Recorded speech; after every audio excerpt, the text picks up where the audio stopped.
Hello, my name's Jade and I'm from Barefoot Bookworm, and today I have a very special guest called Mark, my man, and we are going to be talking about non-fiction books with you today because we've both been on a bit of a non-fiction kick. So Mark, what are you reading right now? Sapiens. Don't look at the camera. Sapiens. Okay, well, it's not a good angle.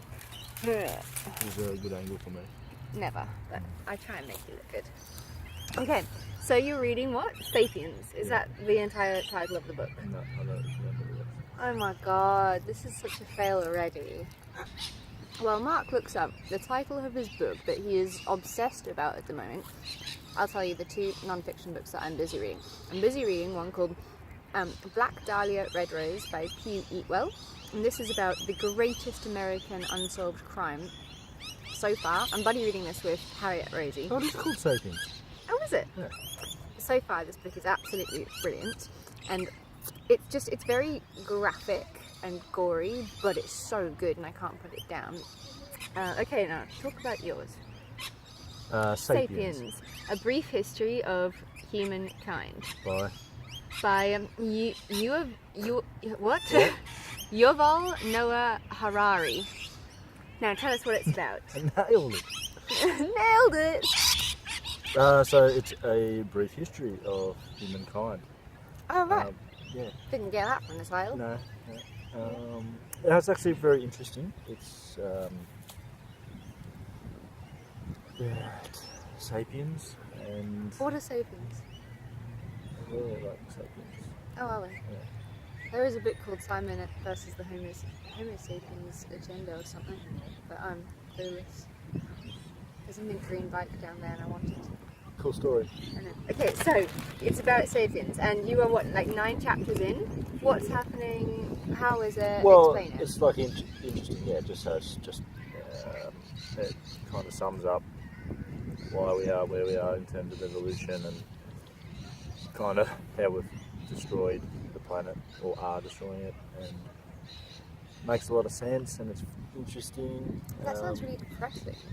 Well, yeah, but I mean, it's all just, I don't know, it's just what it is, but they don't sort of, it's quite neutral in the way that it delivers it. Okay. Does it give us like ways that we can make it better? Or does it basically just tell us how fucked up we we're are? kind of fucked, yeah. Fantastic book then. Yeah. Okay. You also read one that I recommended to you called The Power of Now by Eckhart Tolle. And because I read it many years ago, you explain this one. So... Olives. Oh, they're non-picked as well, yeah. Yeah, and they're just brine though, they're not the chili and garlic ones. Oh, that's the best one, is chili and garlic. Alright, so. Yeah, so that one's like, summing that one up, it was actually quite interesting, not my type of book normally. Yeah, it's very spiritual. But, you know, we had this big discussion about me not reading a lot of non-fiction books. And I was like, well, I actually have read some, but they're more spiritual. And I recommended one of my favourite non-fiction spiritual books, which is The Power of Now. Yeah. Yeah. I think it'd be good for you to read again. For my mental health. Because you're a little bit bonkers sometimes. I'm bonkers all the time. That's why you love me. But not my type of thing that I would normally pick, but I actually did somewhat enjoy it. I actually got a little bit out of it. I've never thought of myself as a very spiritual person, but there were a lot of things that kind of hit home with me that, yeah, I am maybe a little bit more spiritual than I realised. You definitely are. And we'll just try and be positive and shit, I suppose. But yeah, it was just really good. And I suppose summing it up, it's just all about being present and really enjoying the moment. Which is what I struggle with at the moment with my anxiety. Yeah. So a lot of stuff around mindfulness and being present and awareness and being able to just to observe, issues. So when things happen, being able to actually just sit back and observe, not let the emotions and everything else take over and control you. And it's all about that, like, what did I say? I don't know, you're just talking. I love talking. I know, this is why I thought you'd be great on this channel. Yeah. Yeah, what was it called though, about the body? The body? Oh, a pain body? Pain body. Yeah. So that's really important because everyone's kind of got a pain body, but everyone's is a little bit different. Explain my pain body, please, so that they kind of get an idea. Because I deal with YouTube, there's a lot of us that have anxiety, and I feel like us YouTubers that have anxiety, it's very good to share it and, you know, make sure people know that they're not alone. I found a lot of solace and, you know, people that have anxiety, and, you know, I can connect with them. So explain my pain body. Well, I suppose, like, yeah, I mean, it's not my place to Talk a little bit about that. Well, for you, because you've had some pretty hectic shit go down, and it's been rather traumatising and had a bit of an impact on you. Obviously, a lot of it, even early childhood stuff, let alone right through to your teenage years. Yeah. And later years. So, anyway, that's obviously had a big impact on you, and it has affected you in different ways. And the pain body is kind of that, like, part of you that, you know, as probably now the large contributing factor to your anxiety and everything. And because it's been such a big part of you for so long, it's really hard for you to break free and take control of your life, because it's just so overwhelming, and it's such a big part of you. It feels like it's more part of you than it needs to be. Like, it's more of your identity. So that's why you subconsciously keep sort of half craving it, which is really weird, but it does kind of make a bit of sense. Yeah. So you're saying, so the power of now kind of reminds you to be more present and to stop thinking about the past. Exactly. Like, but it doesn't. Does it in a exactly helpful way. In a really helpful, positive way. Like, it doesn't. You know, it's just being able to not let those things define you. And, Yeah. And just having the awareness to be actually, like, if you can just stop, there is nothing. Like, you're just neutral, you're just completely at peace if you can just stop and be 100% completely present, which is just so true, because all of the, you know, social and, you know, emotional and everything that these problems we have is all manifested by this, you know, the world, by the way we perceive the world. Yeah. So it was just really interesting, and I suppose. So you would recommend the power of now for anyone that has anxiety? Yes, I would. I'd recommend it for sort of anyone that's just got a bit of shit going on in their life. And do not recommend the Sapiens, because then you're just going to think you're even more fucked than you already are. Okay. What are some other books that you have been reading? You read Barefoot Investor. What else have you read? Yeah, look, that's good. That one's good. It's just it's more on investing and stuff. There's still a lot of good messages in there, but I think it's extremely important because so many people just don't take control of their financial situation. They just go paycheck to paycheck and wonder why they can't save or do the things they want to do or buy the things they want to buy. And anyway, for anyone that's just, you know, trying to get a little bit of control in their life, the financial aspect is it's the large majority. Like, people don't realise the impact it has on everything they do, and ultimately their happiness, because of that sense of freedom. So yes, I would recommend it. There's a lot of easy steps to implement to just really help get some financial control in your life. So yeah, and he's just a good guy. He's just a good Aussie lad.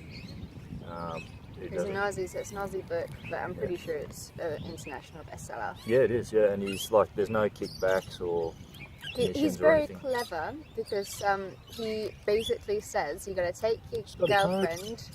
You got to take your girlfriend out on a date, plug some wine into her, and then bring up the subject of finance. And at first I thought Mark was talking a big pile of shit to me, but apparently this is real. So if anyone else has read that, let me know if Mark's just having a No, it's good. It's a good way to do it. A great way to do it. Good, good excuse to spend some time with your partner. And give me one. Yeah, but I can't remember the statistics off my head, but the very large majority of splits, divorces, all that kind of stuff is centred around financial issues. I love him.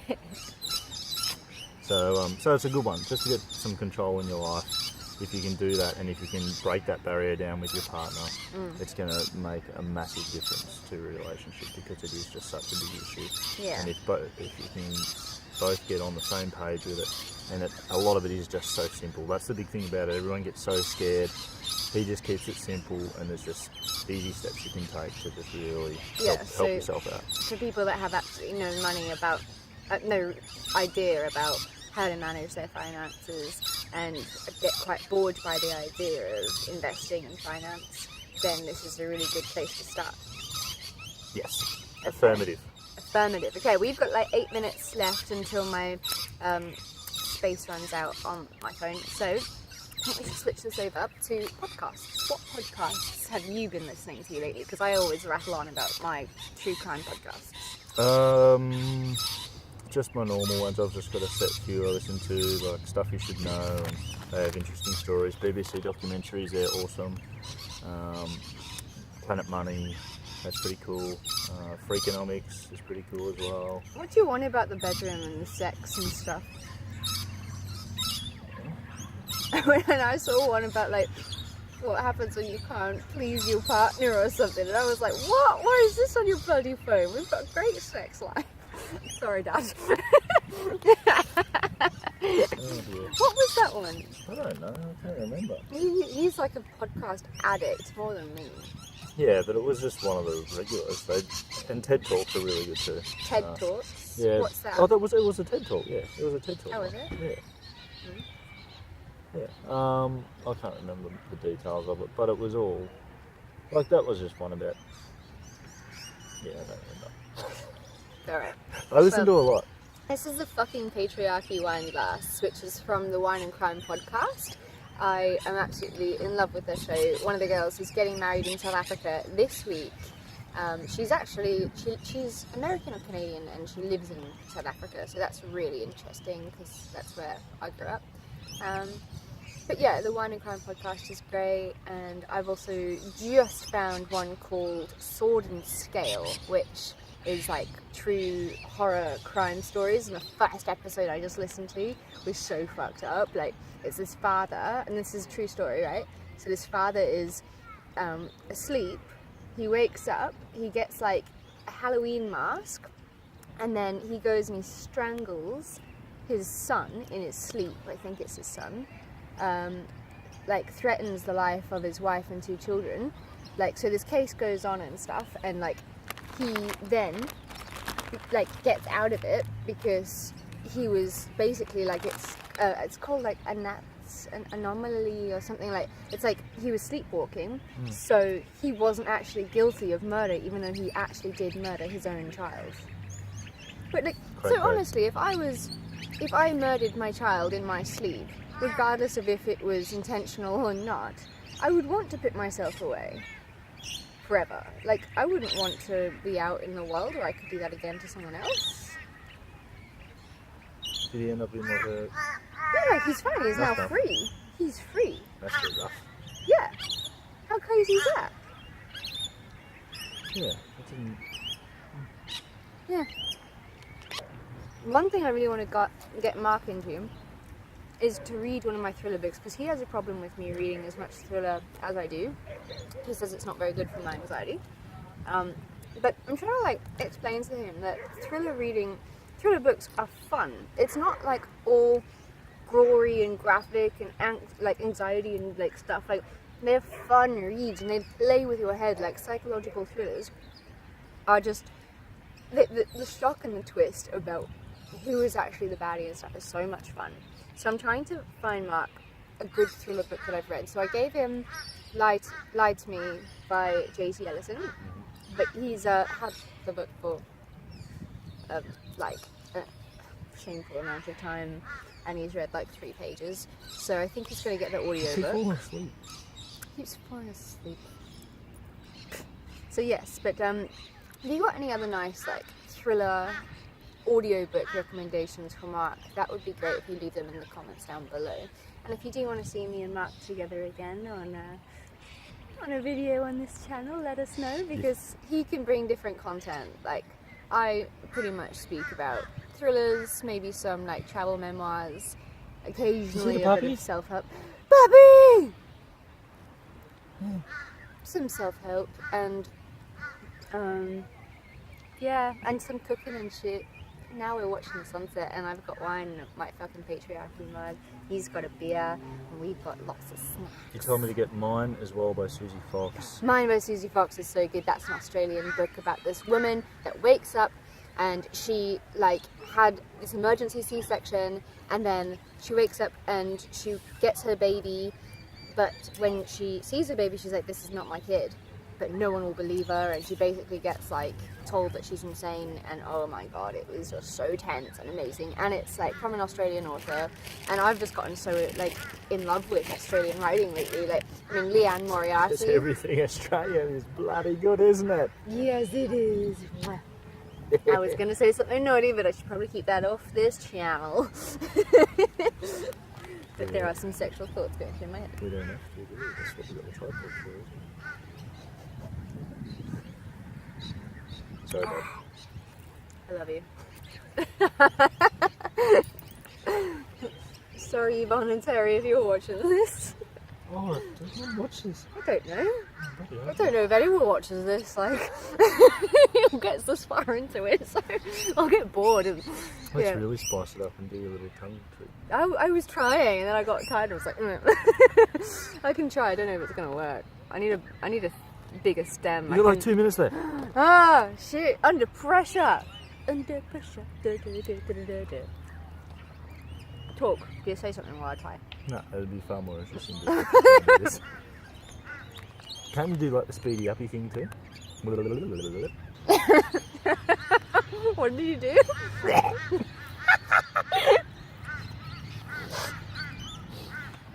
I ate it. I say some random shit while I try. Say some random shit. I like cheese. Something about books. I like chips. Ah, they're so bitter. I like beer. I like ribs. You like jade, maybe? Jade's alright. I think I'm pretty cool. Your teeth are so red. It looks like you're a vampire. It's disgusting. They're fucking funny. Alright, well, we are going to go and enjoy the sunset. And yes, let me know if you want to see Mark again, because I think he's pretty cute. Nah, vote me out, please. No, I like it. Oh, phone's flashing, gotta go. This is Boho Bookworm and Big Dog Track Cod. Big Dog Trout Cod. Signing out. See you later. Cheers. Cheers. Oh, top me up with some wine, man. Yeah, Jesus. that's mine. What? Yeah. Fuck you. Love yous. Woo! This isn't right. It's not bad. Bye.